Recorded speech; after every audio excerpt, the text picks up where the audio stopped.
as you're looking ahead, like what, for people who have an interest in maybe wanting to get into data science or data analytics, or, if we've got some curious HR professionals out there who are like, ooh, everything I've heard Talana talk about today is pretty exciting. Sounds What cool. advice would you give them on like, how do they get into it? What guidance would you give them?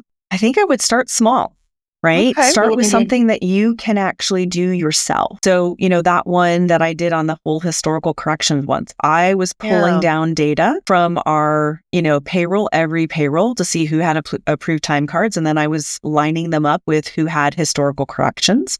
And, I kind of did it myself. Then once our city manager and our, HR department, our payroll, finance, everybody was like, wow, this is kind of cool. We need to start doing more of that. Mm-hmm. Then I got IT involved and said, okay, I need a bigger, better, faster way to do this. This is very manual. I need a more automated way to pull this data in. And then I, from there, just started working with my IT person. And he was like going through and telling me what data I could pull, what data I couldn't. And he pulled all of that into a data warehouse.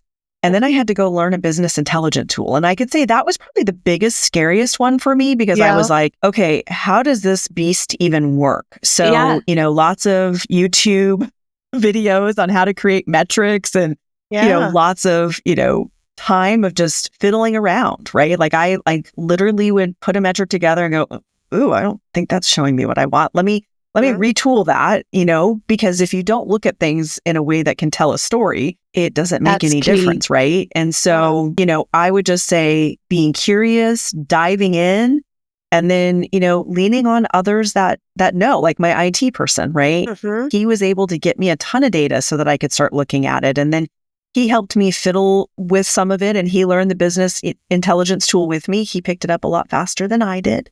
Right. Yeah. Because he's an IT guy and he just dove That's into technology. That's what he does. He does every day, right? That's exactly so it. Yeah. I would just start small. And then I would, if you can,